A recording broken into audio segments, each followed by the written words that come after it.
When the new Bronco debuted in 2021, it immediately became one of the most desirable vehicles out there. It combines retro cool styling with modern engineering with fantastic results. What we have here is the top dog in the lineup, the Bronco Raptor, which is inspired by Ultra 4 off-road racing. Before we get too deep into this review, do us a favor, hit those like and subscribe buttons below to get all of our latest reviews.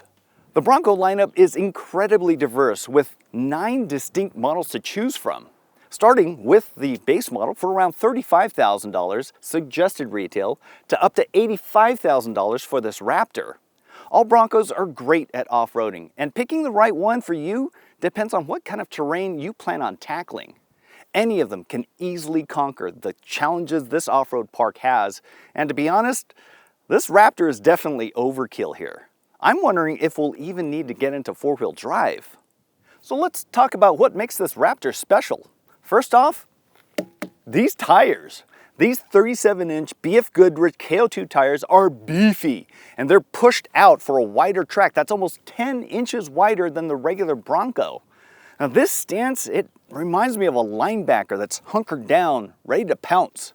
That wide track means you need these huge fenders to cover them, but unlike the regular Bronco, they're not intended to be removed. Then you have these cool heat extractor vents here that remind me of the gills on a shark. Cool. Underneath are specially designed Fox shocks, and the suspension has 13 inches of travel up front and 14 inches in the back.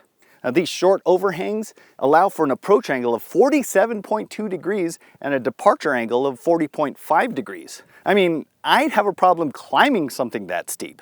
And of course, the Raptor receives additional frame strengthening underneath. Under the hood is a twin-turbo 3-liter V6 that makes 418 horsepower and 415 pound-feet of torque.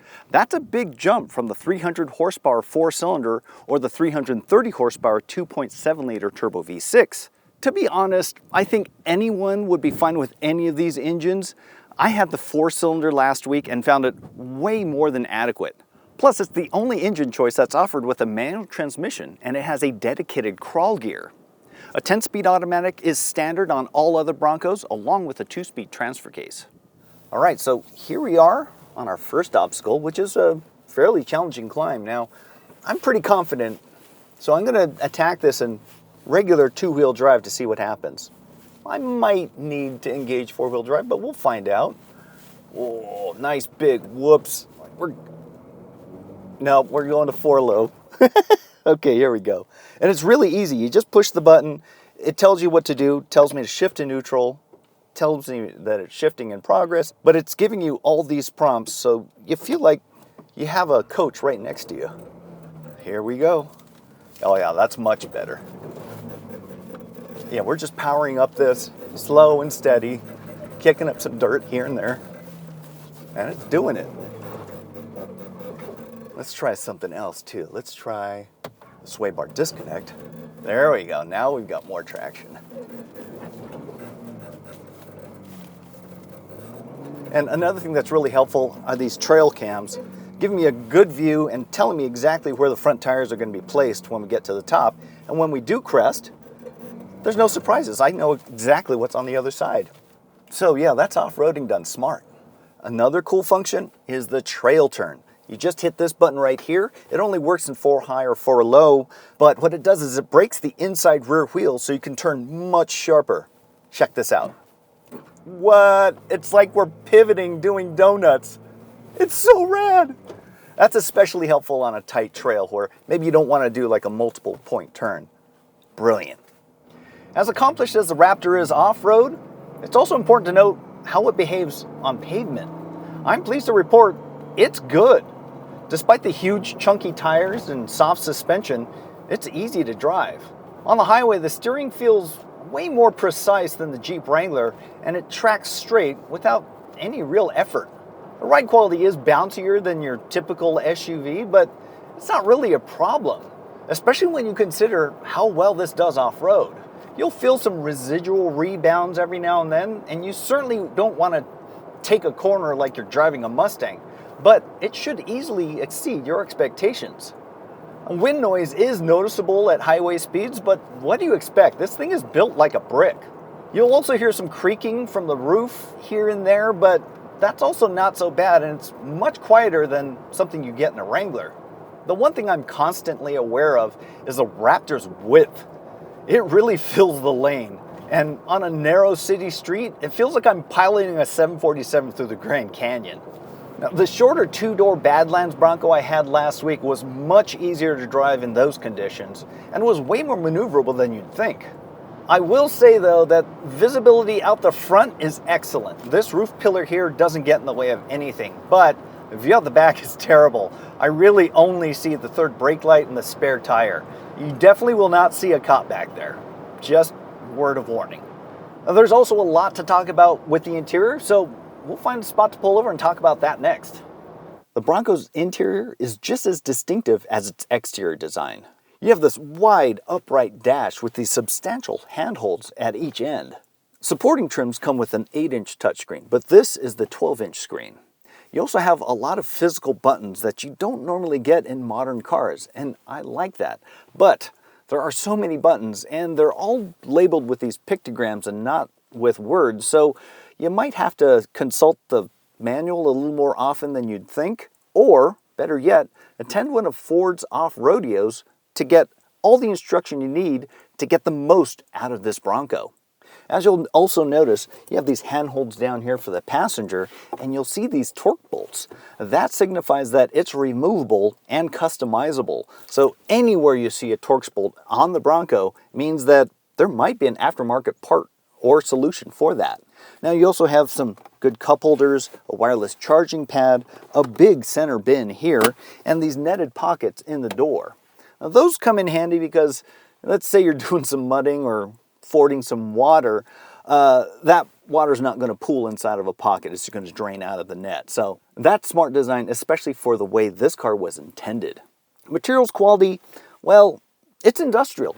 Got a lot of hard plastics here and there, but that's to be expected from something that needs to be durable. At the same time though, it looks attractive. They're well grained, they look good, and they are actually well built. There's not a lot of creaking from the interior itself, but you will hear some from this hardtop roof from time to time. As far as seat comfort goes, yeah, these are built for long distance comfort, but they also have these deep side bolsters here for when you're off-roading, being tossed side to side. So it's a good mix of support and comfort. But let's check out the other seats too. Here in the back seat, well, I'm pretty elevated. This is quite a bit higher shoulder height wise to the front seats, which means you get a really good view out the front, which is great if you're doing some serious off-roading. Now that does kind of cut into headroom. I'm only 5'10", and I've probably got 2.5 inches or so before I start hitting the headliner. But I do have plenty of legroom and space under the front seat for my feet.